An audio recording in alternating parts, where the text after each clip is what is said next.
Bem-vindos, meu nome é Thomas Sexschmidt, eu sou cofundador e CEO da Resolve Já e também diretor-geral do Instituto Capitalismo Consciente Brasil.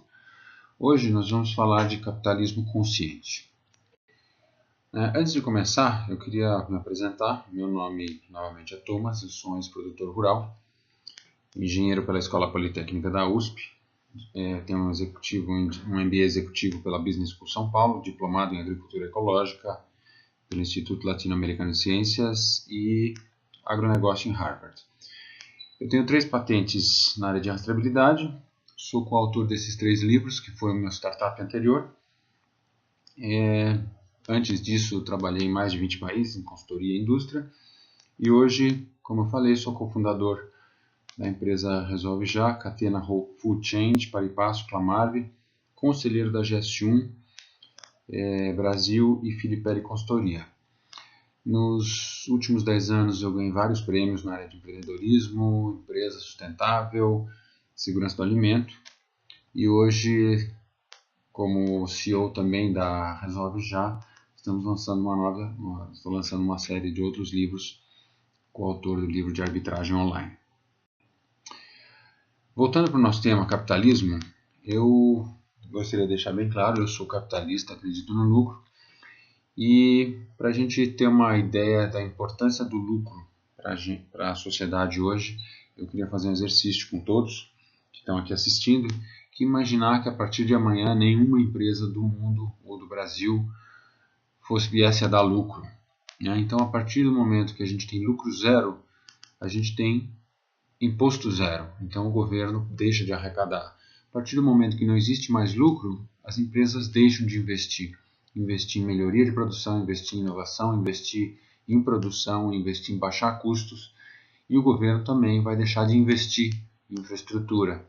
Então, nesse cenário, lucro zero, imaginar aonde nós estaríamos daqui a 20 anos, daqui a 10, 15, 20 anos. Provavelmente, absolutamente tudo igual, com os mesmos carros, com os mesmos ônibus, com o mesmo metrô. Nada mais, nada menos, simplesmente o mesmo equipamento, a mesma infraestrutura. Então fica muito claro que o lucro faz parte de um sucesso de valor que a sociedade criou nesses últimos. Então, para fazer uma comparação do sistema socialista com o sistema capitalista, no sistema socialista na esquerda nós temos uma quantidade de valor estabelecidas e começamos a dividir esse valor. No capitalismo, nós temos a possibilidade de aumentar o tamanho do bolo, do valor, e depois dividir.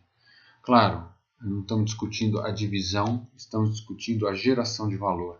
Então, o que ficou claro nesses últimos anos é que o capitalismo é o melhor sistema econômico que a humanidade já teve. E para deixar isso bem claro, o capitalismo é um sistema fundamentalmente ético, pois é baseado na troca voluntária. Ninguém é obrigado a comprar ou vender de uma ou de outra pessoa. Todos podem comprar de quem quiser e vender para quem quiser. Muitas vezes o que acontece no sistema capitalista, uma empresa começa a concentrar sua venda só num cliente e aí sofre a consequência dessa concentração. Já no sistema socialista, você só vende para o governo, você só compra do governo, você só é empregado pelo governo. Então, é um mundo muito diferente. O resultado do capitalismo, Nos primeiros 1.500 anos, nós praticamente tivemos uma população estável e um PIB per capita bastante estável. A partir de 1600, 1750 especificamente, início da Revolução Industrial, nós tivemos um aumento da capacidade dos meios de produção, consequentemente, aumento do PIB per capita. E não só o PIB per capita aumentou, como as condições de vida melhoraram e a população também cresceu. Então saímos de um patamar de menos de 1 bilhão para um patamar de 7 bilhões de pessoas, onde o PIB per capita no começo desses 1.500 anos, hoje é praticamente 20 vezes maior. Então isso é um pouco, pelo menos, de quanto benefício a gente tem. E a outra grande fator impactante do capitalismo é a eliminação da pobreza. Então, desde 1800 até os últimos anos, a porcentagem da população que vive com menos de $1 por dia tem decrescido. E acredita que se nos últimos 30, 40 anos, nos próximos 30, 40 anos, nós vamos ter uma eliminação quase que total dessa população vivendo a menos de $1 por dia. Ou seja, a eliminação da pobreza nessa unidade de medida. As empresas, neste processo de capitalismo, têm um espírito heróico e nobre. Por quê? Porque elevam a humanidade e tiram as pessoas da pobreza. Então esse é o grande poder do capitalismo. Só que nesse processo aconteceram alguns desvios, né? 75% das florestas já desapareceram no planeta. 30% das terras aráveis foram desertificadas por causa das práticas não muito boas. Os animais de grande porte, os mamíferos de grande porte, foram exterminados nos últimos 100 anos. A população de grandes peixes já reduziu 95%. Tudo isso é confiança da população. Praticamente é como se as empresas estivessem ardendo no fogo do inferno. A confiança das grandes empresas está num dos níveis mais baixos já observados nos últimos 30, 40 anos. Só comparável com o nível de confiança com os governos, com o Congresso. Graças a Deus, para a gente ter um pouco de esperança, a gente nota que a confiança nas organizações religiosas é bem maior, na ordem de 50%. Isso por quê? Porque existe um propósito, existe uma esperança. Então essas organizações pregam uma forma diferente, apesar de não pregarem o lucro. Né? Por que isso acontece?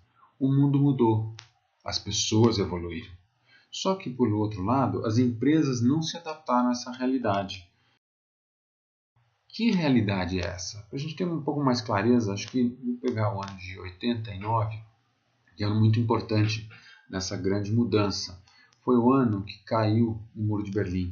Então foi finalmente o marco que determinou o fracasso do sistema socialista e prevaleceu o sistema capitalista. Foi o ano onde as pessoas começaram a se rebelar contra governos autoritários. O protesto na Praça da Paz Celestial na China. Foi o ano em que ressurgiu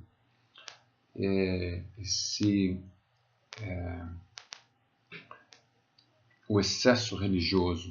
E também foi o ano do maior acidente ecológico do mundo, o vazamento do petroleiro Exxon Valdez no Alasca. Então, esses são marcos muito importantes. Foi quando a internet também foi criada. Então, foi um momento, um marco, um divisor de águas. E 89 também foi um ano importante porque é um ano caracterizado que a idade média da população vem aumentando. E 89 foi o ano que, pela primeira vez no hemisfério norte, a maioria da população, a metade da população, estava acima dos 40 anos.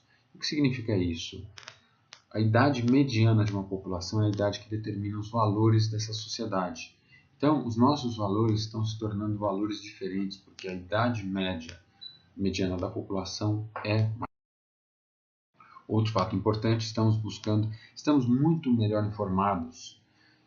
Hoje, uma pessoa comum tem mais acesso à informação do que a pessoa mais rica 10, 15 anos atrás.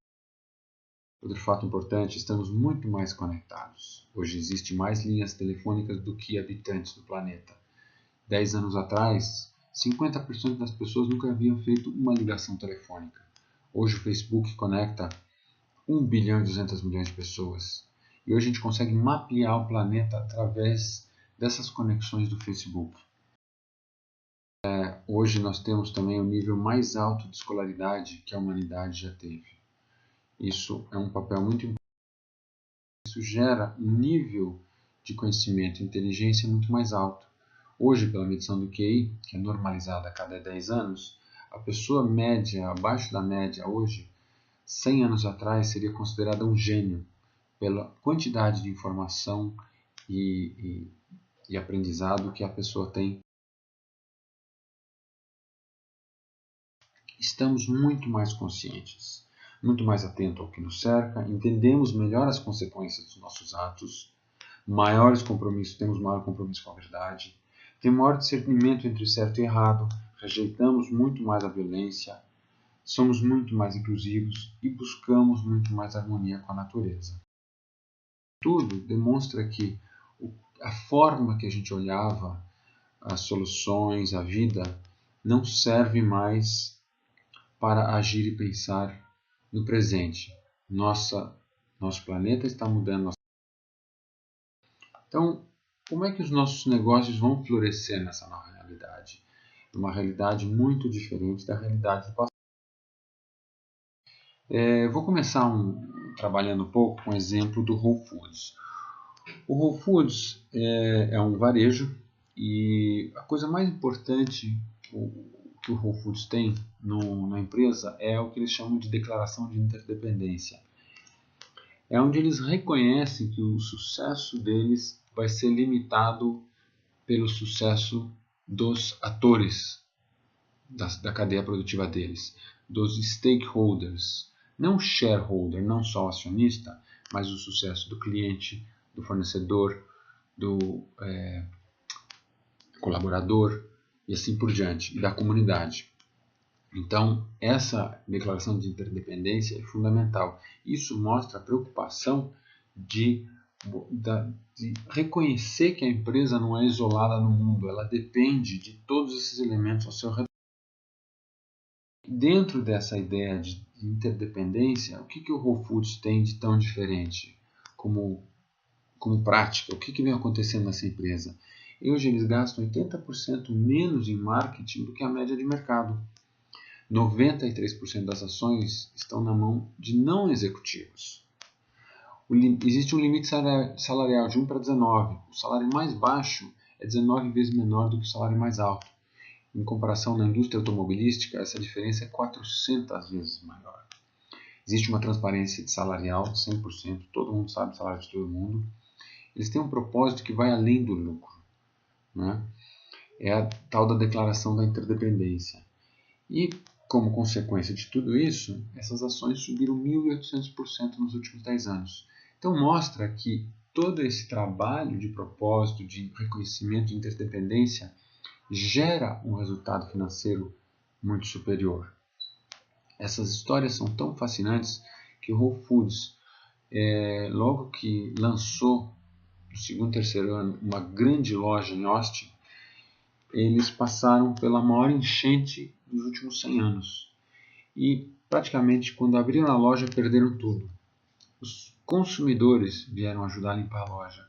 Os fornecedores vieram trazer produtos, deixar em consignação para poder levantar a loja, por causa da relação e reconhecimento dessa interdependência. Então todo mundo contribuiu para o Whole Foods ser o que ele é hoje, naquela época. Mostrando um pouco a relação de interdependência, isso aqui é um estádio olímpico. Dentro do estádio olímpico tem uma prova de 400 metros. Né? 400 metros rasos, que o recorde mundial é 43 segundos, e o 400 metros, revezamento de 4x400, que o recorde é 36 segundos. Então, no momento que você deixa de depender exclusivamente do seu resultado, e você passa que o resultado seja dependente de um grupo coeso, coordenado, com propósito, a gente chega muito mais longe, muito mais rápido. A ideia de que o buraco é do outro lado já não existe mais. Isso é um barco só. Estamos todos juntos. O que significa estamos todos juntos? Na sustentabilidade, a gente tem uma forma de representar empresa, sociedade, planeta através de intersecções. A empresa e a sociedade, essa intersecção é denominada corporativamente de iniciativas de responsabilidade social. A intersecção entre o planeta e a empresa são iniciativas de cunho ambiental. Agora, a sociedade e o planeta, o problema é deles. Foi aí que entra o governo e determina que a forma que os consumidores estão consumindo o produto do corporativo, da empresa, vai ser regulamentado pelo governo. E começam a sair as leis de resíduo sólido.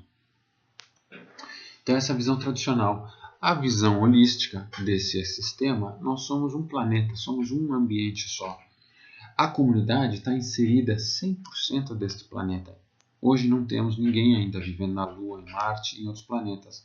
Talvez 3 ou 4, ou 6 pessoas, uma meia dúzia de pessoas na estação espacial. E por fim, nossas empresas, nossas organizações estão inseridas dentro da comunidade.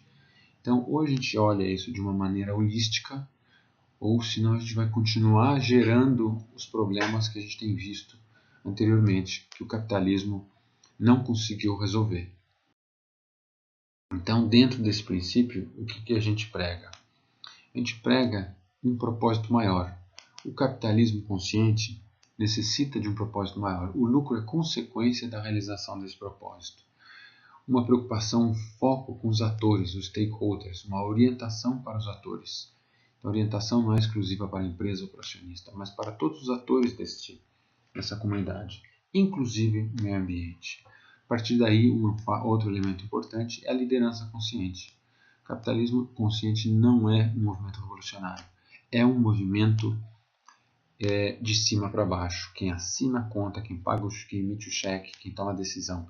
Então, se essa pessoa não tem uma liderança consciente, não vai haver propósito, muito menos orientação para os stakeholders. Bom, com tudo isso, o último elemento é a cultura. A partir do momento que você cria esse conjunto, você cria uma cultura muito forte, muito mais engajada dos atores, não só funcionários, mas consumidores, fornecedores, comunidade e assim por diante. E é assim que se estabelece uma empresa consciente. Nada é o propósito. A gente tem que ter muita clareza do propósito. E depois vem a estratégia. Por quê? A gente tem uma situação onde o engajamento da atividade remunerada está em declínio. E o engajamento da atividade voluntária está aumentando. O que significa isso? A pessoa ganha salário e não está engajada no que faz. E quando ela vai fazer uma atividade gratuita, voluntária, sem receber remuneração por isso, ela está muito mais engajada. Então parece que isso aqui está errado. Então as pessoas trabalham e depois vão se desintoxicar com alguma atividade comunitária. Isso está muito bem representado numa pesquisa que o Instituto Gallup faz nos Estados Unidos, que não é nem um pouco diferente em outros lugares do mundo, mas está muito alinhado com isso, onde 20% em média dos funcionários está completamente desengajado. Isso significa que eles são terroristas internos. Tem um grupo de mais ou menos 50% que são não engajados, ou assim, não têm interesse nenhum, estão lá para cumprir tabela, chegam às 8, saem às 5. É que nem o Campeonato Brasileiro que agora acabou, já tem o campeão, já tem os rebaixados, a turma do meio da tabela vai jogar com absolutamente nenhuma vontade, nenhum engajamento, só para cumprir e dizer que foram até as últimas rodadas do campeonato. Por sorte, nós temos 30% em média de pessoas engajadas, qualquer que seja o motivo. Mas isso aqui representa uma vergonha empresarial. As empresas não estão conseguindo mudar este comportamento já por algum tempo e é o que causa a necessidade ou o crescimento da atividade. Então, para a gente trabalhar melhor essa ideia de capitalismo consciente, eu vou focar bastante no propósito aqui. Depois a gente pode, em outros momentos, conversar sobre os outros elementos. Mas o que é o propósito? O propósito tem um papel fundamental nessa ideia de capitalismo consciente. O propósito é o que leva, né? O propósito é aquilo que causa o impacto no mundo. O que eu estou fazendo para causar impacto no mundo? O propósito é o que vai direcionar as decisões e ações da empresa. O propósito é algo relevante para todos os atores, não só para um ou para outro. O propósito é um motivo que vai além de ganhar dinheiro. O ganhar dinheiro passa a ser consequência. Tá certo? E o que permite isso é que o propósito ajuda a gente a ganhar dinheiro, muito mais dinheiro, do que na forma tradicional. Para a gente ter mais clareza de como esse propósito ajuda nisso, como é que essa paixão faz com que a gente ganhe mais dinheiro, seja financeiramente tenha financeiramente um sucesso muito maior do que a forma tradicional, vou fazer a referência a um livro que é chamado de O Segredo das Empresas Mais Queridas. Essas empresas foram estudadas nos Estados Unidos e todo esse projeto começou com uma pesquisa pesquisa com a população, buscando as marcas que as pessoas não podiam viver sem. E aí eles identificaram em um grupo de empresas algumas coisas muito interessantes: autenticidade, prazer, alegria, interesse genuíno, compaixão. Mais interessante ainda é amor, uma palavra que não faz parte do dicionário da lista corporativa. E essas empresas que demonstraram esse tipo de valor, elas tiveram um desempenho bastante. E para comparar esse desempenho, o que foi feito? Que empresas são essas? Essa é a lista das empresas de capital aberto que foram listadas, e o desempenho dessas empresas foi comparado com a Bolsa de Nova York. Em 15 anos, o S&P 500 subiu 157%. Aí pegaram empresas de um outro livro bastante importante na área de negócio, Good to Great, são 11 empresas, 2 delas já faliram, então esse é o desempenho das 9 que sobraram, foi 177% em 15 anos, e o desempenho das empresas mais queridas foi 1.646%. Então, definitivamente, a gente vê um diferencial muito grande entre a média de mercado, as empresas boas e as empresas mais queridas. Então, por trás dessas empresas mais queridas existe um propósito que engaja os stakeholders. Então, como é que é essa orientação para os stakeholders, né? Eu tenho a minha empresa aqui, seguramente todo mundo sabe que tem alguém que vai comprar alguma coisa da empresa. No momento que a gente vende alguma coisa, a gente paga impostos para o governo, paga fornecedores, produtos, insumos, paga os funcionários através de salários, paga o bônus da diretoria e, no final de um período de apuração de resultado, paga-se o dividendo do acionista. O que acontece nesse período? Essa é basicamente a sequência do desembolso. Aquele dinheiro que foi gasto pelo comprador nessa empresa, ele sai nessa sequência. O comprador tem uma grande influência. Ele determina tendências de mercado, que influenciam o conselho, que pressiona a diretoria. Só que esse consumidor também pressiona o acionista e pressiona o governo. Tá certo? Então, o que faz esse comprador, esse consumidor ou cliente, ir comprar na minha empresa ou no concorrente é a proposta de valor que a gente estabelece. É efetivamente o propósito. Será que o nosso propósito é melhor que o do concorrente? O que o concorrente vai fazer para atrair esse consumidor, esse comprador? Então, quando a gente fala de stakeholder, o acionista é o primeiro a colocar o dinheiro na empresa, é o primeiro a investir e é o último a tirar o dinheiro. Então, se a gente não tem muita clareza, mostrar para o acionista que a proposta de valor da empresa, o propósito, efetivamente vai gerar um volume maior de negócios mais positivos, vai gerar um valor muito melhor para a sociedade, para a comunidade e para todos os stakeholders, o acionista não vai confiar que o dinheiro vai sobrar dinheiro para ele. Então é muito importante essa mecânica de entender o impacto do propósito no engajamento. Acho que mais para frente a gente vai falar uma outra forma de olhar essa, mas o propósito fica às vezes muito mais fácil de ser compreendido do ponto de vista de uma profissão. Então, quando a gente fala de um médico, o propósito do médico é salvar vidas. Quando a gente fala do propósito de um professor, é transformar vidas, ensinar. Né? Quando a gente fala do propósito do engenheiro, do arquiteto, é criar ambientes para melhorar o convívio. Quando a gente fala dos advogados, é para promover a justiça. Talvez hoje nem tanto promover a justiça, mas promover uma redistribuição de renda, muito mais para o advogado e menos para os que brigam. Mas isso, brincadeiras à parte, cada profissão tem um propósito muito claro. Qual é o propósito da empresa? Onde a gente busca um propósito? A gente tem que subir uma montanha, conversar com um guru? Claro que não. O propósito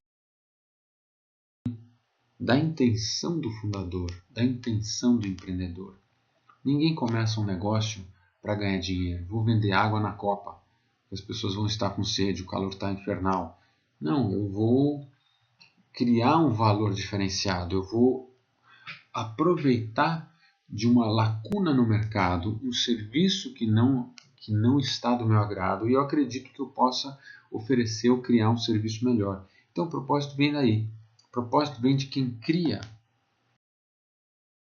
O propósito é fundamental para nortear o negócio, para a gente evitar os atalhos, os resultados de curto prazo, mas efetivamente nortear as decisões, as ações e as práticas da empresa, do negócio.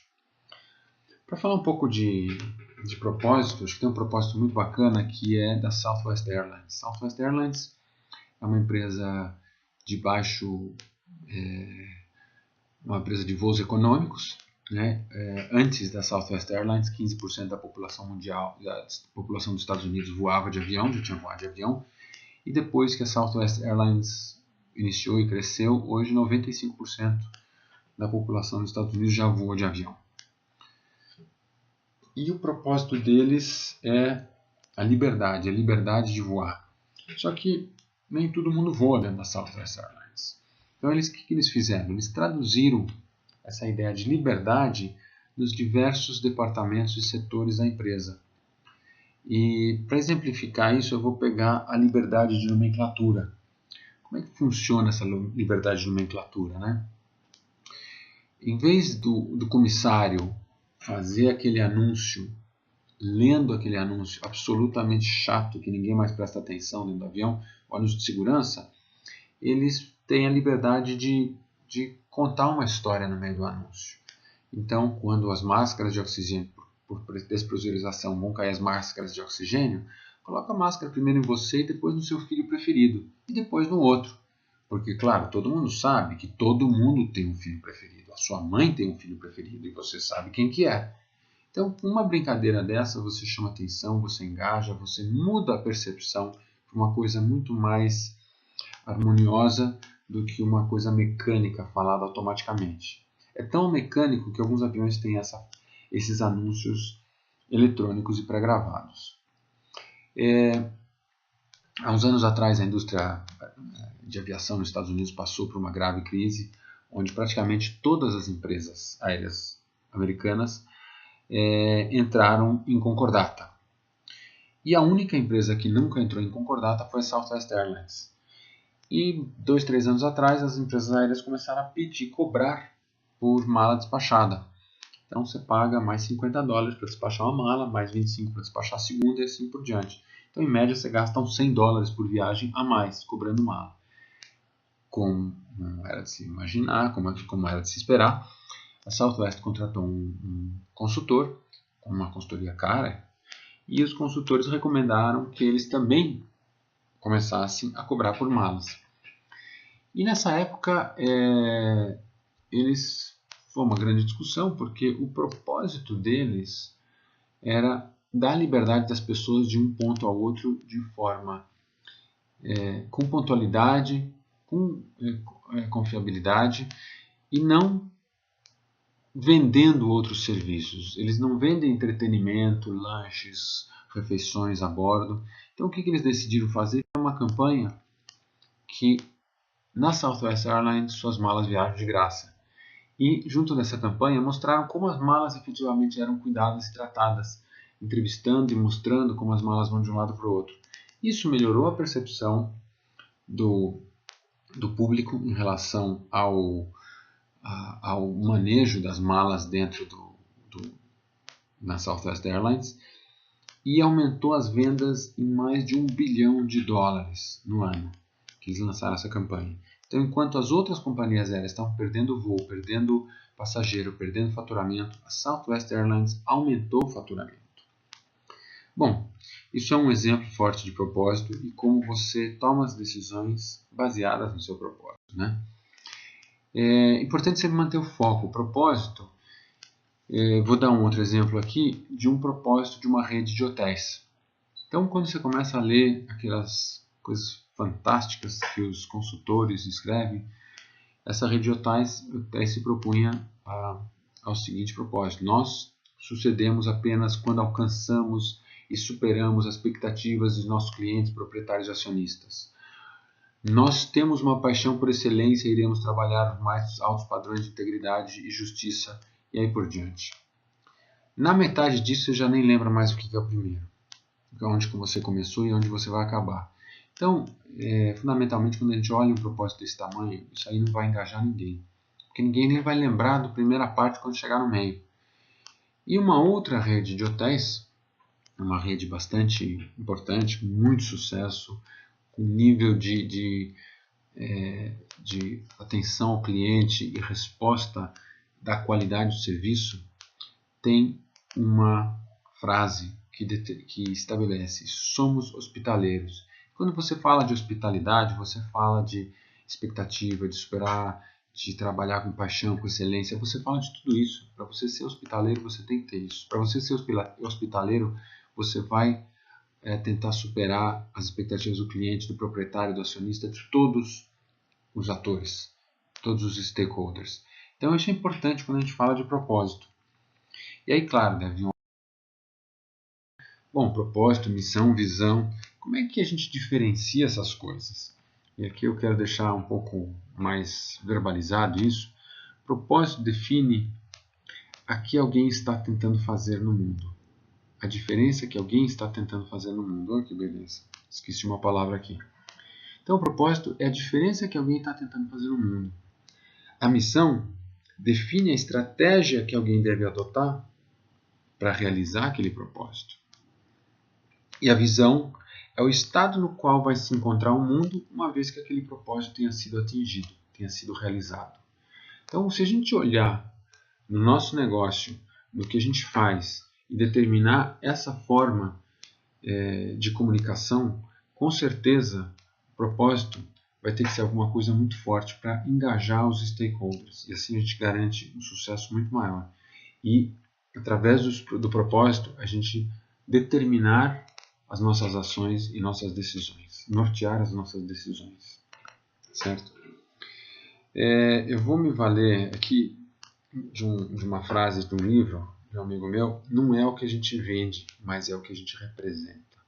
Isso é fundamental quando a gente fala de propósito, certo? E para completar o exercício, eu vou usar o círculo dourado do Simon Sinek.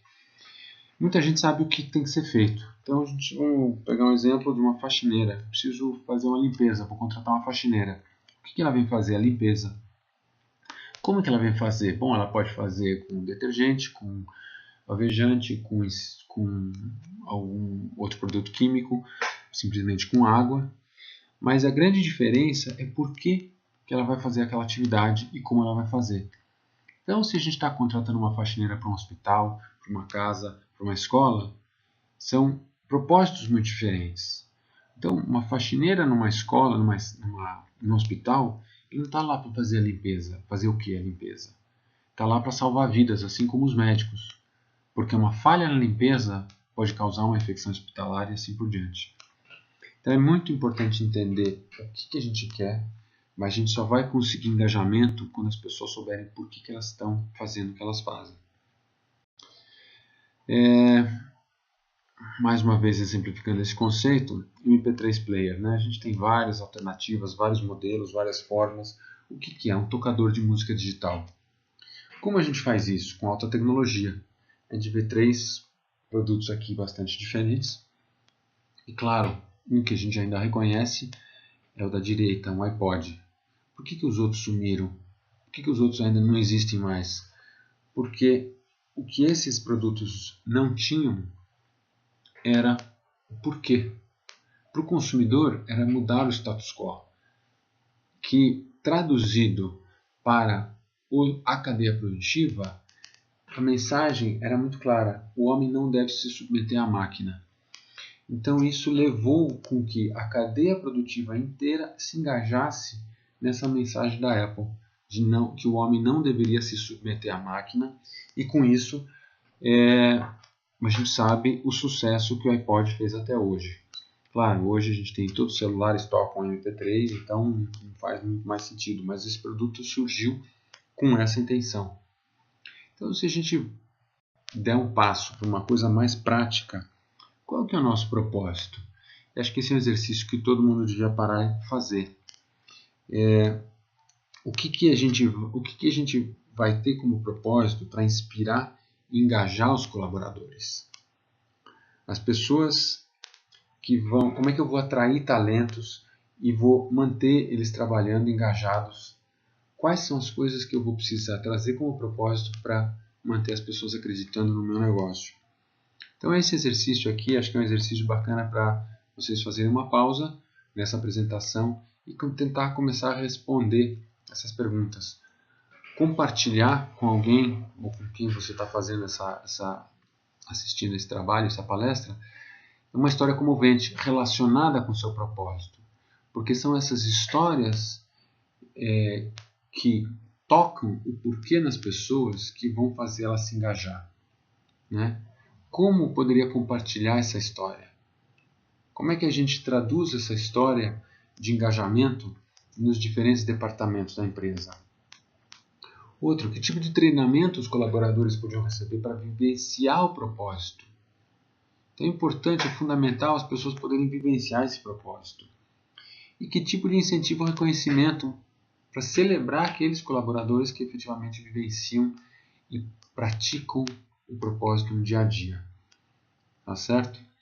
Então esse exercício, fazer uma pausa, dar uma pensada e em seguida desse exercício a gente vai passar por um vídeo que é exatamente uma história de como um propósito pode impactar.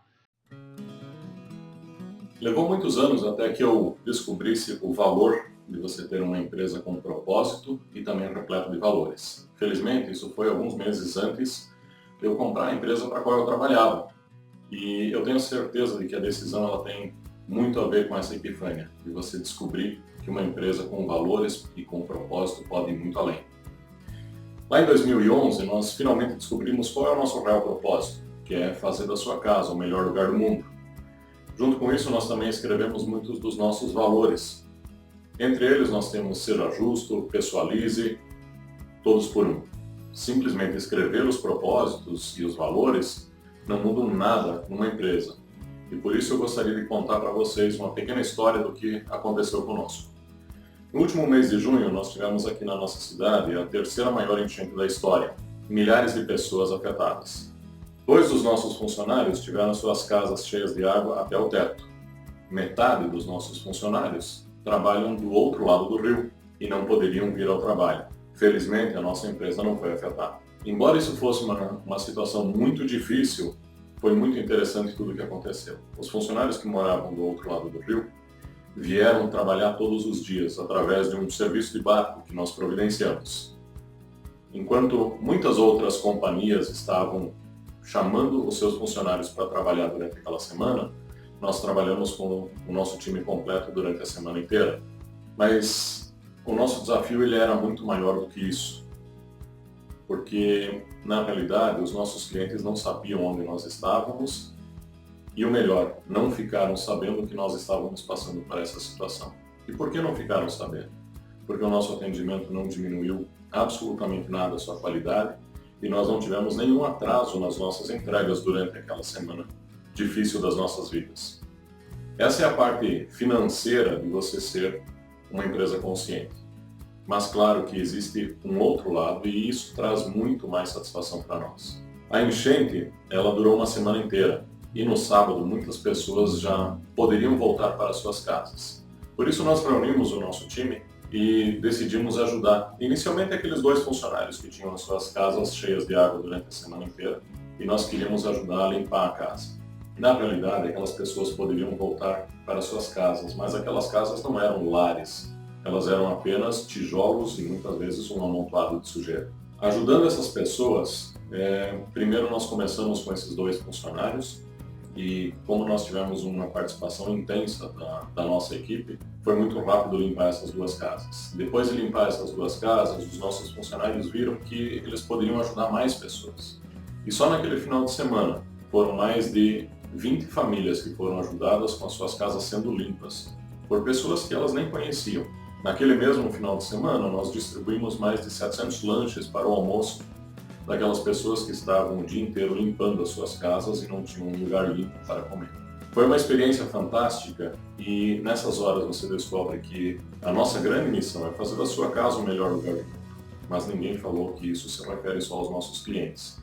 E nós pudemos praticar isso na nossa cidade de uma forma muito intensa.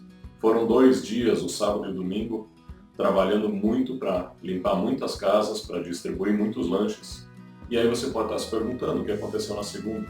Na segunda-feira, todos os nossos funcionários estavam aqui trabalhando. Ninguém reclamando de dores pelo corpo, porque com certeza sentiam, mas pelo contrário, estavam muito felizes de terem cumprido a sua missão e ajudado tantas pessoas que precisavam de ajuda naqueles dias.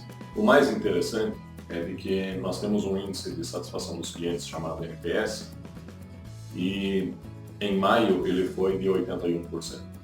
Em junho, no meio de toda aquela turbulência, ele subiu para 82%, porque pessoas felizes fazem as coisas ainda melhor.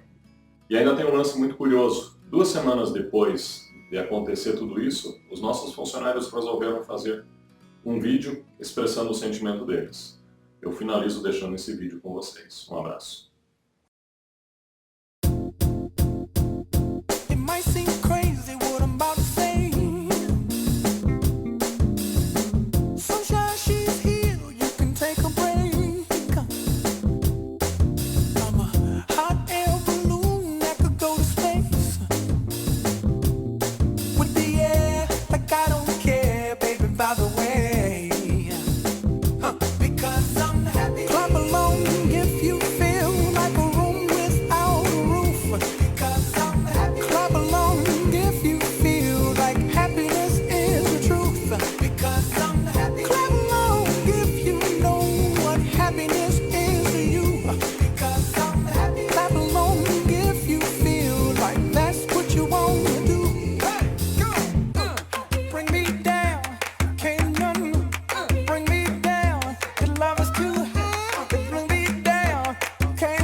Esse é um exemplo fantástico de como o propósito é aplicado não só na atividade interna como externa, como ele tem o poder de engajar e tudo mais o que pode fazer. Então, essa empresa, acho que esse caso, essa história, é muito parecida com a história do Whole Foods, que teve uma enchente no começo, na inauguração, onde os funcionários, os clientes, os fornecedores, todos vieram ajudar a recuperar a loja. Aqui foram recuperar a casa dos funcionários e a casa de alguns dos vizinhos e assim por diante, com a ideia do propósito de que a sua casa é o melhor lugar do mundo, e isso eles querem ajudar a fazer. Então, quando a gente olha o mundo, somos um espírito só. Os recursos naturais são finitos, o que é infinito são os recursos internos, a criatividade. Quando os resultados são baseados em recursos humanos, financeiros e naturais, os limites são finitos. Agora, quando o resultado é consequência de um propósito maior, a oportunidade é infinita. E destacando o livro, que hoje é um dos principais documentos sobre o capitalismo consciente, trata dos 4 princípios, dos 4 pilares, com bastante detalhe. E se alguém tiver interesse em adquirir esse livro, a gente tem um código de desconto na HSM, através do qual a gente consegue 10% de desconto na aquisição do livro. Então, se interesse em conhecer o capitalismo consciente também, é www.capitalismoconscientebrasil.org, e os meus e-mails estão abaixo e eu fico à disposição para perguntas, consultas. Siga-nos no Facebook também. Muito obrigado e espero que todos consigam trabalhar um capitalismo mais consciente em seus negócios.